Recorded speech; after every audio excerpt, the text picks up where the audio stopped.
Alright, ladies and gentlemen, I hope you're all doing well, and welcome to this community showdown. It's going to be the Warriors of Chaos led by Martinius facing off against the Tomb Kings, who shall be helmed by Elvio here on the Arachnarok lair. And that is a haggard Warhammer 1 portrait I have not seen in a long time. It looks like it's going to be Sarthorael being brought in, and apparently he did get reworked in 5.3. I don't really know what they did, so let's go ahead and take a look and see what he even does. So the big chicken, Sarthorael. Oh, he flies now. Okay, so he didn't fly before, I don't think. Or maybe he did, I'm not sure. But he has the Rock of Inevitability. So what does this do? Effect range 35 meters, and it has a big debuff. Okay, that's actually not bad. Lowers melee defense, speed, and charge speed. The big thing, of course, being the speed and melee defense. He does have Searing Doom and Golden Hound. Searing Doom has always been pretty good against, like, you know, Tomb King's infantry blobs and archers and whatnot. He does also have the Prismatic Plurality. Wow, that's a weird word there.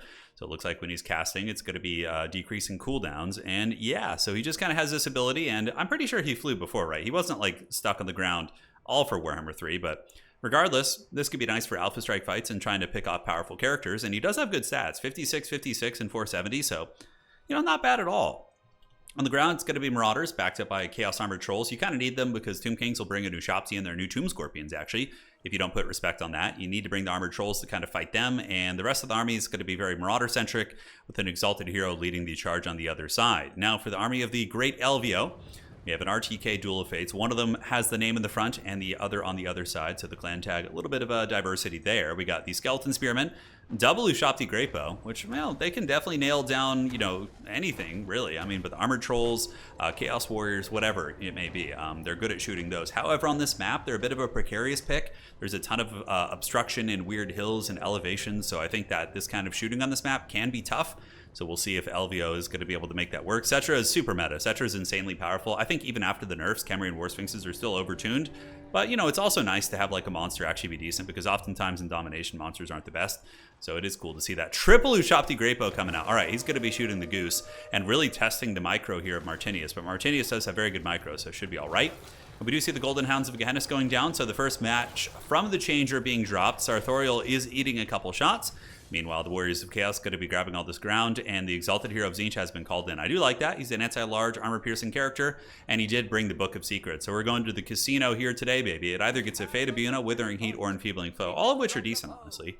So we're going to see how that character is going to be using it. But the Tomb Kings do yield the objectives out of the gates. Nehekara Warriors are pretty damn good in this matchup. I really like that by Elvio. They're a hard counter against Marauders. I wouldn't say hard counter, but a decent counter. They do quite a bit of work. On the other side, the Ushopti Grepo is going to be shooting into the Trolls. But what you do is you just hide under the tree here, and then it's the Tomb Kings are going to have to come down here and root you out. Right? They're not going to be able to just kind of shoot and poke like that. But more Tomb Kings pressure. One thing that kind of concerns me about the Tomb Kings' initial play is how spread out they are. I find that, you know, I guess this is fine as long as they're not fighting for all 3 points. Because the Marauders head-to-head will outtrade your Skeletons, so you need to kind of concentrate your aggression here. And we do see Cetra the Imperishable on the run from the Exalted Hero of Tzeentch, so his anti-large attacks really proving to be quite useful, as he is going to be forced back, running to retreat to his spears, at which point he could turn around and fight if he wants to. But the Warriors of Chaos are actually surging forward, so it looks like Martinius is going to be going for a pinning strategy. So rather than trying to, you know, play cagey on the points, he's going to be taking probably the value hit by pushing his opponent back and then just trying to win on objectives, because Warriors of Chaos are pretty grindy, good leadership on a lot of their units. Even baseline Marauders have okay base leadership. I think it's like 60 or something, so not the worst. And, you know, they can really just kind of push the Tomb Kings back, who have triple, you know, expensive missile unit, right? It's like having triple artillery for another faction. Not going to be great at taking ground, but will be very good at value trading here. So that's going to be a bombardment coming down from the Big Goose. He is going to be dropping, and man, geese are actually very scary creatures. But he does drop that on top of the Nehekara Warriors, getting a little bit of damage there. And now he's going to be retreating back. He's eaten a lot of damage, so I think it's time to just kind of play very safe with Sarthorael and just grind the Tomb King's infantry down here. Looks like the Nehekara Warriors, as we said, a very hard counter against Marauders. Better stat line in anti-infantry and unbreakable. They're going to win that fight pretty effectively. Chaos Warriors can crush Nehekara Warriors because of their armor, but the baseline Marauder is going to have a little bit more of a problematic time with that. So Sarthorael, the Ever Chicken, trying to grind, but is being focus fire pretty heavily. But the Warriors of Chaos do have all 3 objectives right now, so they are cooking in that regard. Here on this side, the Book of Secrets is activated, which sadly only makes them weak to fire. So he didn't get the Fate of Buna, but the Tomb Kings player, I'm sure, was very stoked about that. And this is a good play here by LVO. He is able to surround the Exalted Hero of Tzeentch, and this is how you deal with these like expensive characters. Just surround them for 45 minutes. Honestly, it's not even worth Cetra to go after this, in my opinion. I mean, I guess he could, but I think Cetra would be more useful for breaking the Warriors of Chaos infantry line and getting ground towards the objective. But I mean, if he does manage to terror route the Exalted Hero, is he ITP? I don't think he is, but he's going to have to do a lot more damage before a terror route could come on the table. So Forsaken have gotten buffed this patch. They got 800 HP, so that made them quite a bit better. And I think Forsaken on the Warriors of Chaos roster are awesome. They're pretty cheap units, and yeah, they can move up, they can groove up, and they can have some fun. So Armored Chaos Trolls at the ready, General. Certainly going to be a big epicenter of focus fire. The Warriors of Chaos, or excuse me, Tomb King, should probably grab all three Ushapti Greypoes. Yeah, that's what they're doing. And nail these Chaos Armored Trolls before they can penetrate in, because Chaos Trolls do counter baseline Ushapti very aggressively. Now on the low ground, Big Chicken. He's trying to break off these warriors before they capture the objective. I don't know if he's going to be able to. A bit of a blunder here by Martinius. Maybe going to be yielding this objective, although maybe the chicken's going to be able to crumble them. It's going to be close, because yeah, with this playstyle where you're really diving the Tomb Kings and taking a value deficit, you don't want to be yielding the objective at all. You have to really keep them pinned back, or you're going to pay the price. Now, back in the main combat line, we do get Chaos Warriors with Great Weapons called, and that's a bit of an interesting choice, but I do see it as a bit of a hybrid tech against Ushapti. Like, I would be interested to test a Chaos Warrior Great Weapon against, like, a standard Ushapti and see how that fight goes, because arguably, if they can trade evenly or, like, you know, close to even, that's not bad, kind of hedging your bets against that. But overall, I think the Sword and Board variant probably is better against Tomb Kings, but yeah, not a terrible idea. So more warriors moving in. Looks like they are Great Weapons. A lot of heavy metal armor coming in here from the western flank on the battlefield. And Chaos Warriors can definitely farm skeletons all day. And the Exalted Hero looks like he is just going to be a foot-based Exalted Hero, just kind of a cheap, durable character that's hard to remove. Will the chicken get him off the objective, man? This could be a big problem for Martinius. Losing this objective like this is going to give the Tomb King so much breathing room here in this game. So we're going to see if they get it. And man, they're close to crumbling. Their capture weight must be next to nothing now, but I think they are going to get it. Has it been captured? Yes, it has. So the first pretty substantial blunder there from Martinius. But overall, he's done a pretty good job stuffing back the Tomb Kings.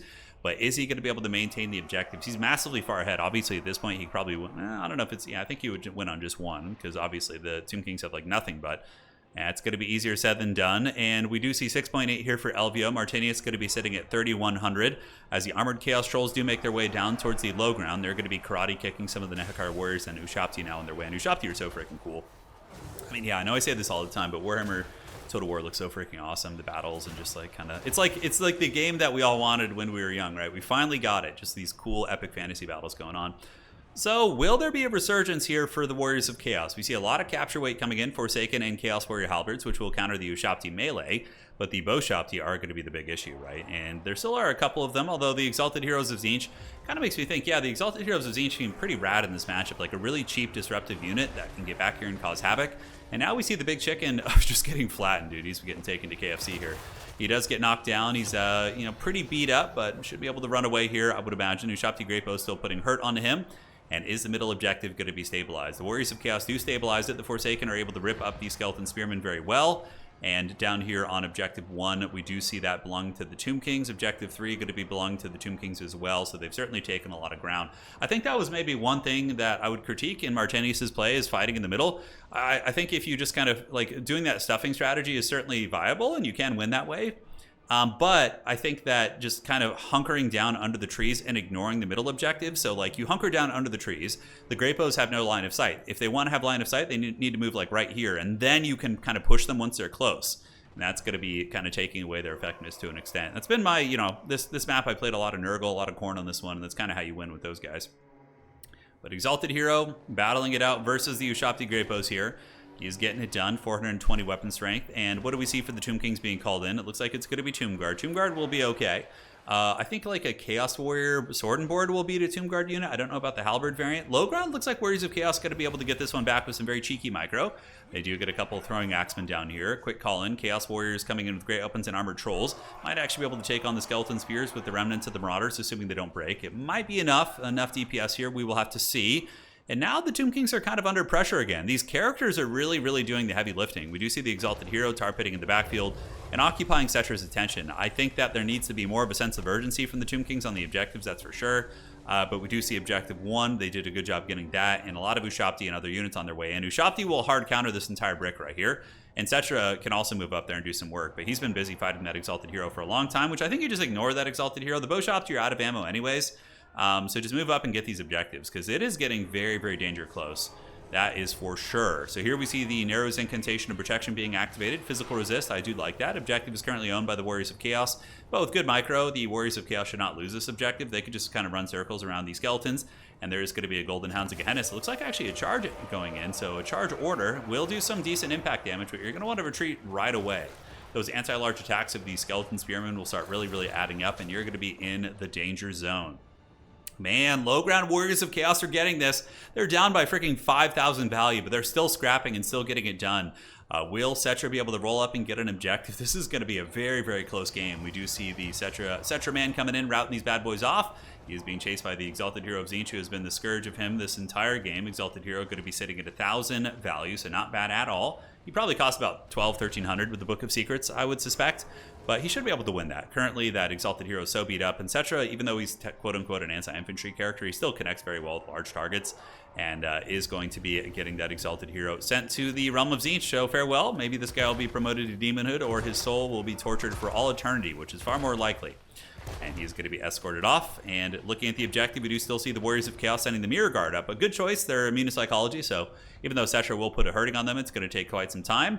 Almost at 1,200 points here. Forsaken and Armored Trolls holding the low ground. That regeneration from the Chaos Armored Trolls is paying huge dividends. But now the Tomb King should be able to get this one. They have multiple infantry units arriving, but they're all expendable infantry. And Forsaken and Halberd Warriors will not take too much damage, although no, we do have Tomb Guard here. So the Tomb Guard do have full capture weight. They need to be committed to the fight and then get these horsemen around the back and rear charge these guys maybe. Ushapti are also going to be heading back in right now. Looking at Objective 3, it's still in the clutches of the Warriors of Chaos. Mirror Guard are going to take a good couple minutes for Cetra to kill. So I think that's a really, really nice tech piece. I think those bad boys are going to be generating quite a bit of value. Meanwhile, Big Chicken, Sarthorael the Ever Goose, man. He is Mother Goose. He's getting in there, dropping a fat one right there. So that is a Searing Doom. Going to be taking about half HP off the Skeleton Spears, getting him into the critical binding and or the crumbling status. Halberd's fighting the Ushapti, very, very cost-effective for the Warriors, but this should be flipping right now to the Tomb Kings. But guys, we're approaching 1,400 points, and I suspect that the Mirror Guard, what's going to happen is the Warriors of Chaos are going to be committing everything down towards Objective 3 and trying to hunker down and win there. Although Cetra is already there, which makes it a little bit of a tough hold. The Objective 1 is taken by the Tomb King, so they should have that. And Objective 2 here is owned by the Tomb Kings as well. Warriors of Chaos, do they have any chance of getting this back? Uh-oh. This is a cool tech. The Chosen of Slaanesh, knowing that the Tomb Kings are kind of out of steam a little bit, the Great Bows are offline, calling in an elite kind of cleaning house infantry unit in the late game. Because now he's going to be kind of threatening this objective as well, right? So the Tomb Kings can't really afford to go on an Objective 3 easily. And that Chosen of Slaanesh unit, they're immune to psychology and do have physical resist. So that's going to be very, very tough, right? Because Mark of Slaanesh does give ITP, yeah. So they're not going to be able to be terror routed off. And neither are those Mirror Guards. So really, really cool tech. The Sleeper Chosen of Slaanesh in the fourth quarter to try and stay in this game, I think, is really, really big. So Marauder Horsemen on their way down, and we do see the Mirror Guard getting worn down, but still confident. Tomb King's infantry coming in, Nehekar Warriors and Horsemen, so they're going to be trying to get as much capture weight as possible on the point. Number 1 is very firmly secured by the Tomb Kings here. Number 2 is a little bit dangerous with these guys, actually. The Chosen of Slaanesh, honestly, could probably solo everything on this objective. The Spearman, this guy, and look at that, the Rock of Inevitability going down. That's really cool seeing that in play. So that is going to be lowering the melee defense of those units, allowing these Chosen to just meat grind through these guys. Armored Chaos Trolls rushing up, more Marauders. So even if the Tomb Kings do manage to get Objective 3, they're still in a very dangerous situation where Objective 2 could flip, especially if Martinius is able to rally these Trolls, which he does, and get them to rear charge that objective here. So Tomb Kings are starting to flip it. They have 30 seconds to try and get this back, guys. Jaff's Incantation of Kurt's Blades activated. We do see Sarthorael the Everwatcher coming in and getting a big KFC strike on the back of those Nehekar Warriors. And it is going to be flipping. Man, this is so close. It looks like the Tomb Kings do get it, but in the middle, I think Warriors of Chaos are going to start flipping this objective. And they still have enough fighting power down here to be disruptive, I suppose. We do see the Skeleton Horsemen heading to the other side. The Chosen of Slaanesh, are they going to be the breadwinners here today? The Ushapti are in critical binding. 8 leadership, potentially going to be crumbling down here. These Chosen really need to put this game on their back, man. What a close knockdown, drag-out battle between these guys. 16 points. They only need 16 seconds of owning an objective. So basically, if one objective did flip, that would be game blouses. And we do see Cetra still fighting down here against the Mirror Guard. Big Bird's going to be heading to the high ground to try and help get that point. A lot of Tomb King's Horsemen on their way in to try and support the Ushapti, but the Chosen of Slaanesh are going to be excellent at killing them, and the Armored Chaos Trolls are still hanging in there. The dreaded 6 leadership is holding firm. Armored Chaos Trolls, in my opinion, one of the better units on the roster. I think they're very, very good. 110 armor, generating fast, hard hitting. What's not to love, right? But the point is stabilized by the Tomb Kings. You know, they just have to hold all three. There isn't going to be any back and forth where they can afford to lose an objective. 14,000 value against 7.5. Warriors of Chaos don't even really have any healing. We do see some more Marauders here, but it looks like they're going to be rerouting over to the middle objective. And does Big Chicken have any way of getting this? We see a lot of Tomb Kings units crumbling. Chosen of Slaanesh at about 800 value. They're just kind of annihilating everything they fight here. But I suspect Cetra is going to be able to roll up here and put some big hurt. Okay, they're not the Hellscourge Chosen. Looks like they're just the basic variant. So not going to be quite as nasty as they could be. But the basic variant is also good as well. And a lot of crumbling undead. Big Chicken here at 350 kills, 1900 value. Cetra spending a bit of time down here, but looks like he's going to be intercepting the Marauders and doing amazing impact damage. You can see this one Marauder does get brought down about 40% there, which is really, really good. And Tomb King's calling in a Skeleton Warrior, not going to be the best capture weight. Are the Warriors of Chaos going to be able to get this? That would be an insane comeback. I mean, Cetra should come over here and cause a lot of problems. And Tomb Kings have a lot of infantry coming in too, as well as horsemen, which of course we have 4 capture weight, which is very, very nice. Halbert's still hanging in there. Marauders and the Chosen of Slaanesh are down to half health, so they've been grinding for a long time. 1200 value, getting, you know, close to paying for themselves, but that's a lot of Warriors of Chaos capture weight. Just the swelling hordes of Marauders on their way, and the Barbarians of the North have arrived, and the capture weight now does favor the Warriors of Chaos. And let me remind you, if they do get this point, that is going to be game blouses. And look at this, Warriors of Chaos are even threatening the low ground point with some trolls.